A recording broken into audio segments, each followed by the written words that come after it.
Amir. Donc, d'abord, je tiens à remercier le Croissant Rouge de nous avoir invités pour cette conférence. J'espère apporter un peu d'eau à votre moule. Donc, le thème d'aujourd'hui, c'est la sensibilisation sur les risques majeurs. On va prendre le cas de la wilaya de Béjaïa. On va développer quelques risques majeurs uniquement, notamment les risques naturels. Voici le sommaire. Donc nous avons l'introduction, la présentation de notre wilaya, définition du danger et du risque, donc les réglementations et les différents plans. Puis on va parler des trois risques que j'ai cités auparavant. Donc cette communication a pour but de définir les différents risques majeurs, surtout naturels, qu'a connu notre pays généralement, et notamment la wilaya de Béjaïa, et on va différencier entre le risque, le danger et quelles sont les conséquences de ces risques majeurs, comment les traiter ou les gérer et s'en prévenir au maximum. Donc, nous avons la monographie de la wilaya de Béjaïa. Comme vous le savez, la wilaya de Béjaïa a une superficie de 3223 km². Elle est prédominée à 3/4 des zones montagneuses. La façade maritime de la wilaya de Béjaïa est de 100 km environ. Il y a deux vallées, la vallée de la Souma, mais elle est insérée entre l'ensemble de l'Akfadou Gouraya au nord et la chaîne des Bibons au sud. Elle apparaît comme une étroite bande sinueuse de 80 km de long à l'intérieur de la wilaya et sur une largeur maximale de 4 km. Nous avons la zone montagneuse. Elle est constituée des chaînes des Bibons Babor, de l'ensemble de l'Akfadou Gouraya. Elle occupe les 3/4 de la superficie de la wilaya et présente des pentes partout supérieures à 25%. Donc, on a quelques pics dans la wilaya de Béjaïa, les montagnes, Djbel de Babor et culmine à 2004 mètres, Djbel Takouch à 1896 mètres, et Djbel Tefef à 1742 mètres. Voici le découpage administratif de la wilaya de Béjaïa. Les délimitations de la wilaya de Béjaïa. Donc nous avons à l'ouest les wilayas de Tizi Ouzouguira, au sud Bébéa et Sétif, à l'est Niger et au nord la mer Méditerranée. Et puis le découpage administratif de notre wilaya. Donc il est composé de 19 daïrats et 52 communes.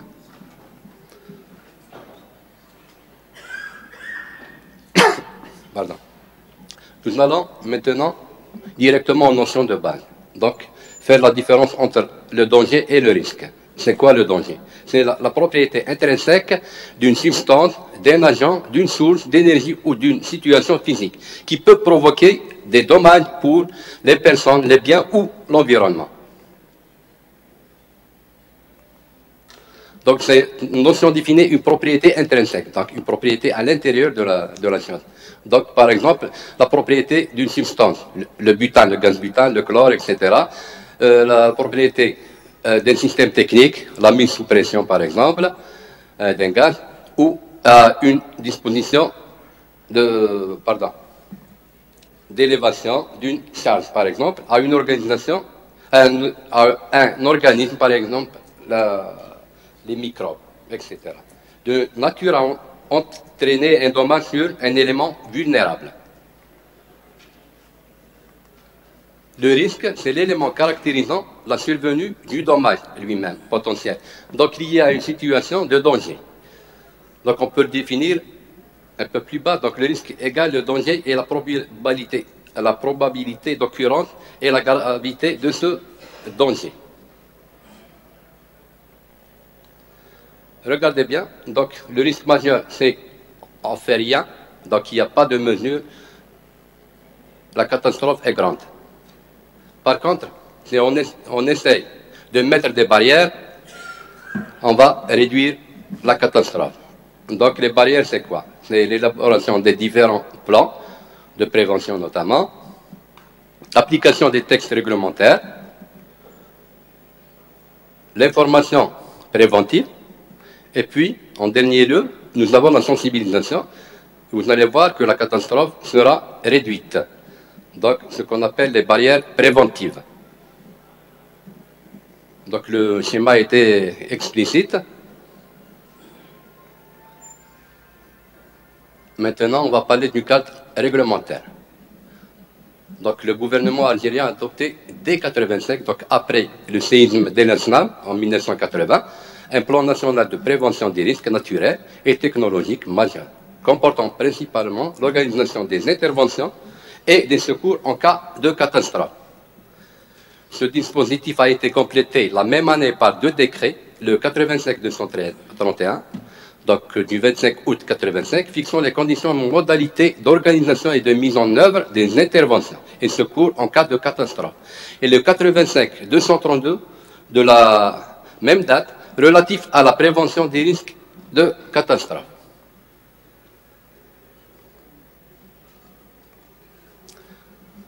Donc le 231 prévoit la mise en place d'un plan d'organisation des interventions et des secours. Il s'agit d'un document qui recense au niveau de la prévention les mesures dont le but est d'éviter un accident ou une catastrophe ou d'en limiter ses conséquences.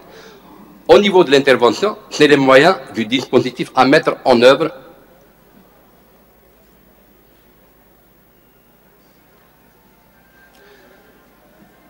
Donc, par cette batterie de textes réglementaires, donc, ça oblige également chaque wali, président d'APC et responsable d'une unité quelconque, à élaborer son plan d'organisation des interventions et des secours.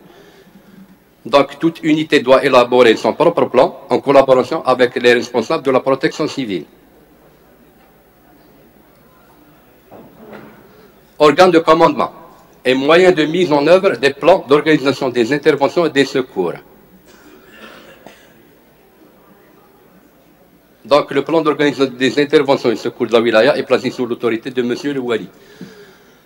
Ce plan, le plan de la commune est placé sous l'autorité du président de l'Assemblée populaire communale. Et le plan d'intervention d'une unité est placé sous l'autorité de son directeur.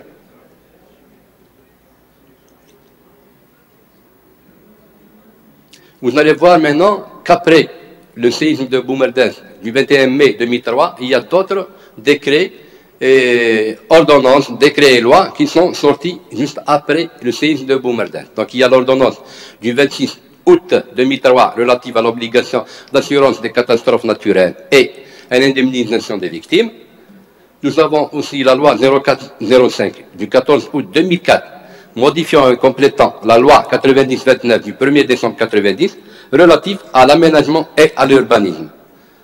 Donc elle vise une meilleure définition des aléas et des zones à risque où les constructions sont interdites. Nous avons aussi le décret exécutif 03-232 du 8 août 2003 portant création d'un centre national d'aide à la décision, le CNAD. Nous avons aussi le décret 04-194 du 15 juillet 2004 portant création d'une agence nationale des sciences de la Terre. On a aussi l'arrêté du 4 janvier 2004 du ministère de l'Habitat et de l'Urbanisme renforçant les règles parasismiques du règlement parasismique algérien RPA 99 suite au séisme de Boumerdès, comme je l'ai dit. Et puis, il y a le décret 20 du 20 mai 2012 portant création de la délégation nationale au risque majeur. Donc, au sens de la réglementation en vigueur, sont considérés comme risques majeurs en Algérie les risques suivants. Donc, c'est la loi 04-20. Nous avons les séismes, les risques géologiques, les inondations, les feux de forêt, les risques climatiques, les risques industriels et énergétiques, les risques radiologiques et nucléaires, les risques portant sur la santé humaine, d'autres portant sur la santé animale et végétale, les pollutions atmosphériques, telluriques, marines ou hydriques, et les catastrophes dues à des regroupements humains.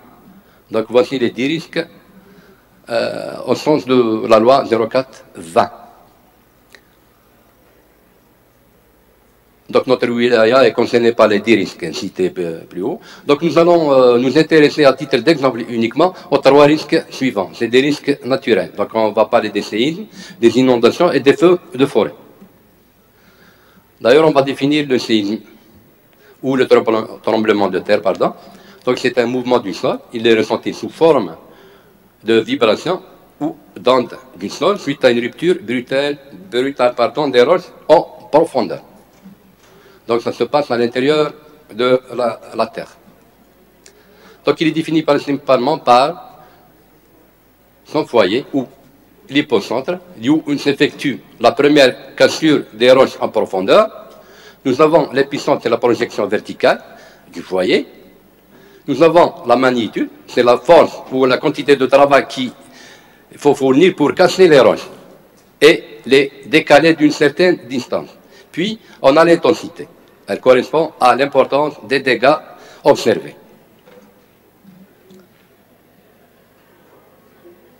Donc la Terre, elle est en constant mouvement. Donc on a les plaques tectoniques qui sont en mouvement. Donc on a la plaque nord-américaine, la plaque eurasienne, la plaque africaine, etc. Les différentes plaques. Et maintenant, on a la carte de zone sismique du territoire national algérien. Donc on a recensé 5 zones, allant de la zone 0 à la zone 3. Donc elle a été révisée en 2003 après le séisme de Boumerdès. Donc la carte sismique de la wilaya, de Bédiaya, donc en termes d'intensité. Donc on est classé dans la zone 2A et la zone, entre la zone 2A et la zone 2B. Donc on a une sismicité moyenne. Et les régions les plus touchées dans notre wilaya sont les daïras de Bédiaya, Kharata, Amizour, Beni Maouj et Aïsser.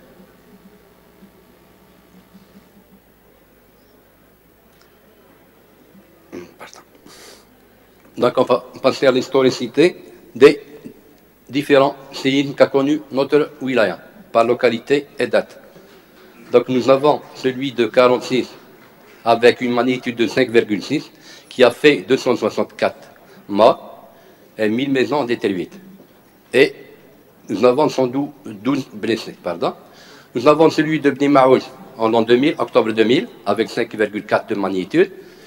Bni Maouj toujours le mois de novembre, la même magnitude, avec 8 blessés. Donc Kharata, la même année, donc le 20 janvier 2000, avec une magnitude de 4,2. Nous avons celui de Boumerdès, on l'a ressenti à Bédiaya. Donc Boumerdès, il a fait 2274 victimes, la magnitude de 6,8. Donc on a eu dans notre wilaya, notamment à la daïra d'Adkar, 2 morts et des dommages à quelques maisons. On a celui de l'A'la, le 20 mars 2006, avec une magnitude de 6. Il y a eu 8 victimes et quelques habitations détruites. Les derniers séismes de la wilaya, donc nous avons celui du 29 novembre 2012, avec 5,1 de magnitude. Heureusement, il n'a pas fait de victimes. Et celui du mois de mai 2013. Il avait une moindre importance.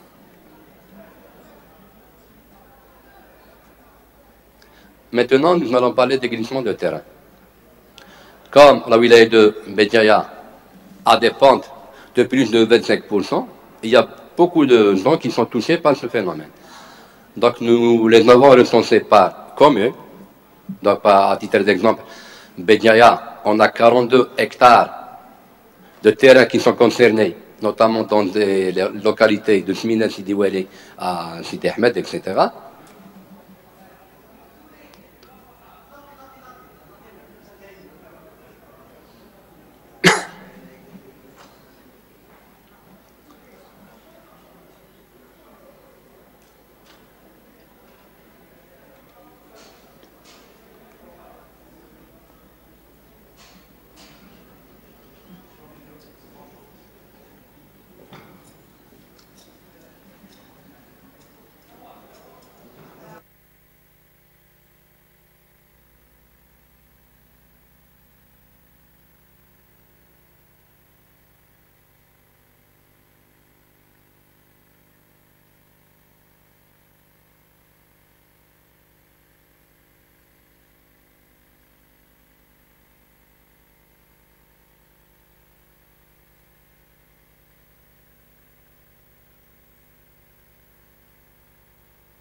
Pardon.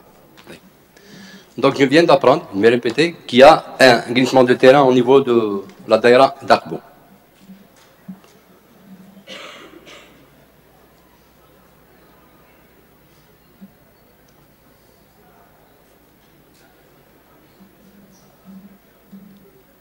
C'est à titre indicatif donc, les différentes communes concernées par ce risque.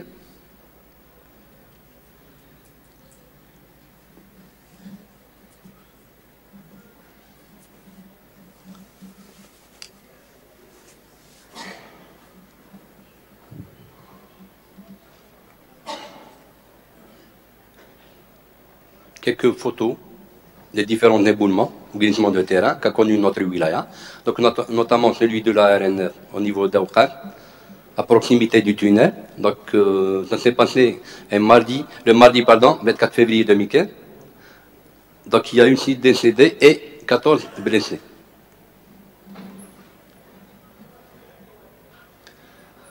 Dans la même daïra toujours, à Tizim Berber, donc il y a un rocher qui s'est détaché, un gros rocher, pardon, on revient.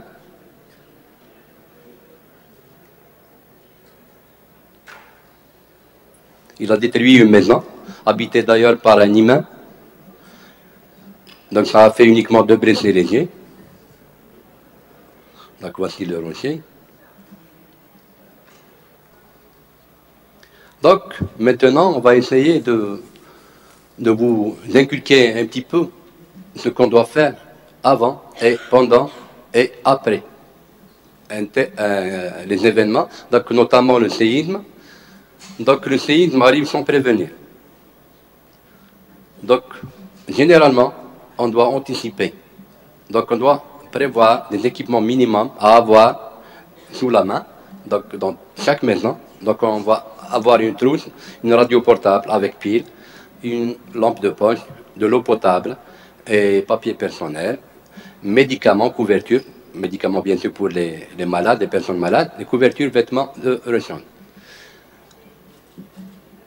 Donc on doit repérer les points de coupure du gaz, d'eau et d'électricité à l'avance. On doit fixer les appareils et meubles lourds. Pendant le séisme, on ne doit pas fuir. C'est la règle à respecter. Il faut se protéger la tête et surtout rester où vous êtes. Si vous êtes à l'intérieur, passez-vous près des murs, du colonne porteuse ou sous des meubles solides et éloignez-vous des fenêtres. Si vous êtes au lit, attendez. Passez la secousse en vous protégeant la tête avec un oreiller. Si vous êtes à l'extérieur, éloignez-vous le plus possible des bâtiments, des arbres, des lignes à haute tension et accroupissez-vous et protégez toujours votre tête. Si vous êtes en voiture, arrêtez-vous et conservez votre ceinture attachée jusqu'à ce que la secousse s'arrête. Puis ça prend quelques secondes uniquement. Donc, voici quelques conseils. Donc, si vous êtes dans un magasin, dans la cuisine, et si vous êtes dehors dans un stade ou un théâtre, ou généralement dans un établissement recevant du public, restez dans votre siège et protégez-vous votre tête avec vos bras. Après le séisme, donc nous avons 2 cas. En cas de séisme de faible intensité, rentrez chez vous avec précaution, bien sûr. Aérez bien votre habitation, parce qu'il peut y avoir une fuite de gaz, par exemple. N'allumez pas de flamme avant d'avoir la certitude qu'il n'y a pas de fuite de gaz. Vérifiez que personne n'est resté coincé dans les ascenseurs. Prévenez les secours en cas de besoin uniquement. En cas de séisme important, évacuez les bâtiments dès l'arrêt des secours. Surtout, n'utilisez pas les ascenseurs.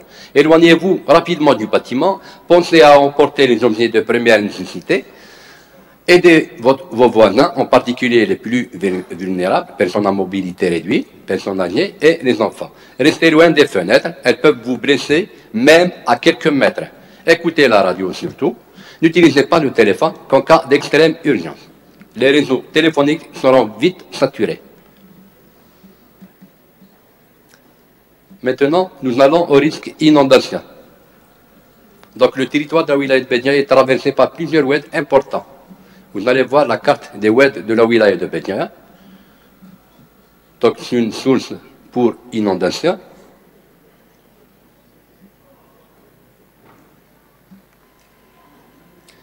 Là, c'est la moyenne des précipitations fournie par la station météorologique de Bédiaya. Lecture en millimètres. Donc, on a une moyenne annuelle de 876 millimètres. Donc, nous avons le tableau de l'année 2002 à 2010.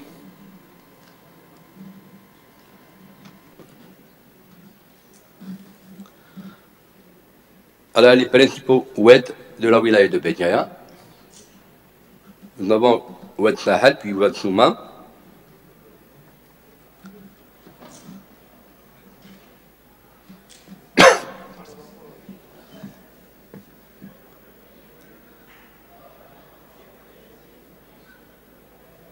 Là, c'est le barrage de Tichihaf.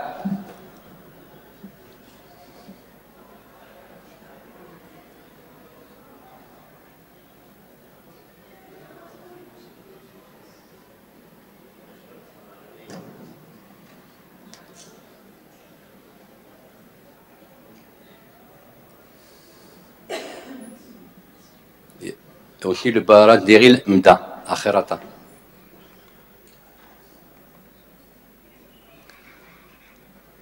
Donc nous allons vous faire montrer le barrage de Tichihaf tout d'abord.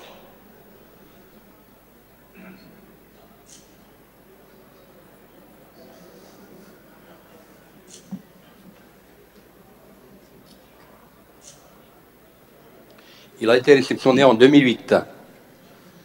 Donc avec le barrage produit de l'électricité destiné à... Pardon, il produit bien sûr de l'électricité. Le barrage produit 47 millions de mètres cubes d'eau an destinée à l'alimentation eau potable du couloir Arbou vers Bédiaya. Pardon, je parlais du barrage de Kharata. Donc Arbou Bédiaya, 43 millions de mètres cubes an pour l'irrigation.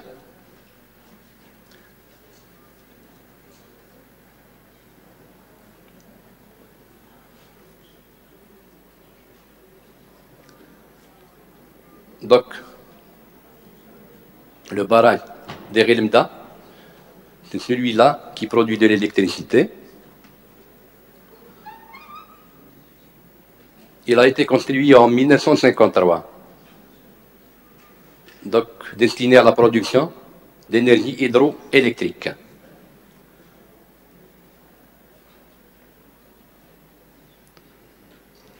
Les retenues collinaires les plus importantes dans la wilaya, nous avons deux retenues importantes.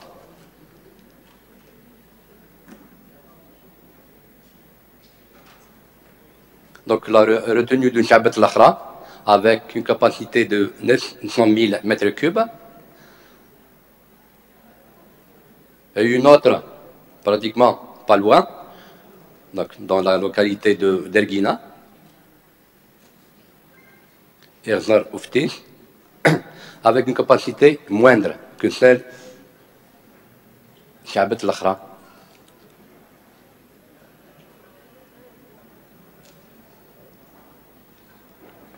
Donc c'est la retenue d'Erzar Ouftis avec 225 000 mètres cubes de capacité. Quelques photos des inondations de la wilaya de Bédiaya. Et quelques statistiques. Donc nous avons les inondations du 4 au 8 décembre 2002, qui ont fait 2 morts, malheureusement, plus de 400 familles sinistrées et plusieurs milliards de centimes de dégâts. Le même scénario s'est reproduit du 1er au 4 avril 2003, mais de moindre importance. Nous avons aussi les inondations du 27 octobre 2007. Il y a eu 63 mm en 3 heures, avec une dizaine de familles sinistrées. Le 18 janvier 2017, l'université d'Abu Dhabi était inondée, l'Air Ndoul, au niveau de Ouadrer aussi. Nous allons voir quelques photos. Là, c'est la cité Tobal, chef-lieu de commune, de wilaya, pardon, à la commune de Bédiaya. Kat Israël, c'est en 2007. C'est à Amreu. Un boulevard Krim El-Qassam, la route qui mène vers Ihdadan. Là, c'est le quartier Israël. C'était au bas toujours. Là, c'est le sens unique d'Exter. Et la trémie d'Amreu.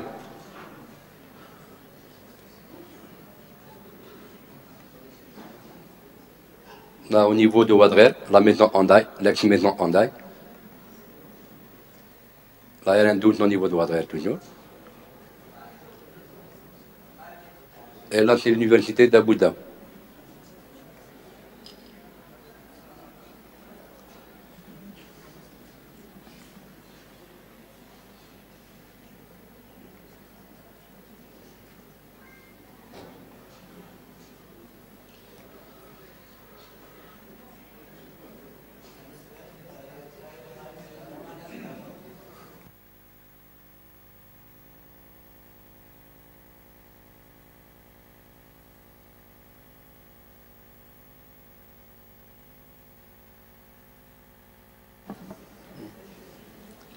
Donc, j'ai dit la conduite à tenir en cas d'inondation. Donc, nous avons le volet avant l'inondation. Pendant l'inondation, tenez-vous surtout informés en permanence par la radio. Coupez l'électricité et le gaz. Ne vous déplacez pas dans les zones inondables.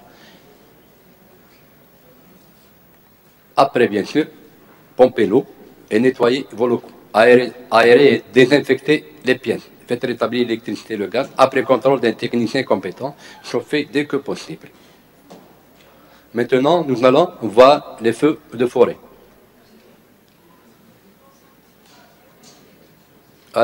Les essences des forêts de la wilaya de Bédiaya. Nous avons le Chien-Liège avec 41 313 hectares. Le Pendalet avec 9 924 hectares. Le Chien-Zen et Afares avec 6 611 hectares. Et le Chien-Vert avec 2 924. Donc, ce qui nous fait un total de plus de 122 000 hectares. Répartition des domaines forestiers par secteur d'intervention de la protection civile. Donc l'unité principale qui est sise aux 4 chemins, donc le taux de boisement de ce secteur est de 72%. Par rapport à Ouqas, il est de 47%, Souqertnil 61,, Kharata 26%,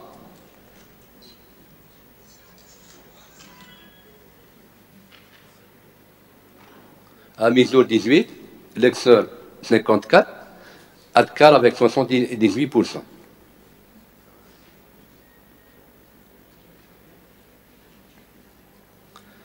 Sidé 19%, Akbo, c'est le secteur d'intervention de la protection civile, avec à peu près 4%.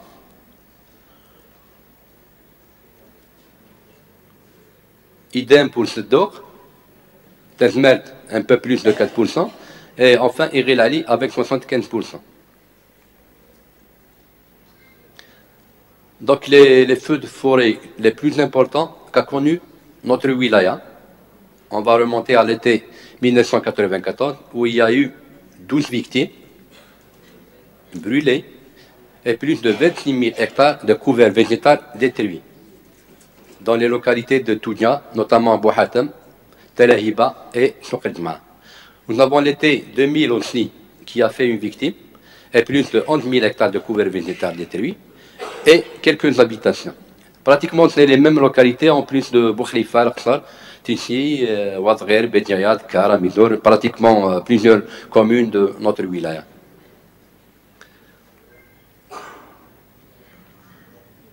Quelques photos.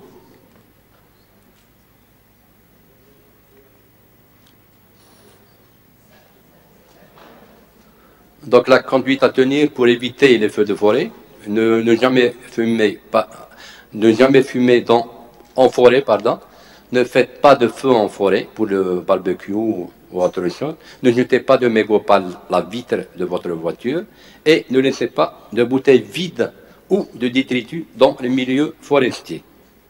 Voilà, c'est des gestes simples à respecter, donc à ne pas faire. S'il y a eu un feu, donc il faut informer en premier lieu les pompiers ou les autres secteurs ou services, comme la conservation des forêts, la police, la gendarmerie nationale, ou la radio, des fois même la radio nous appelle. Tentez de fuir dos au vent.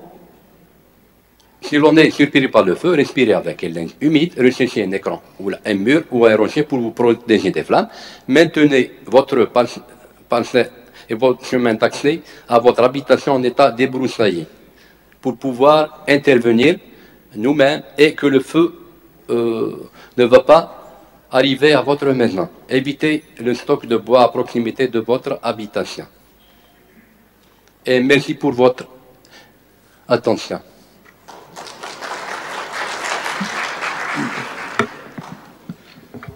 Merci, commandant, pour cette intervention et toute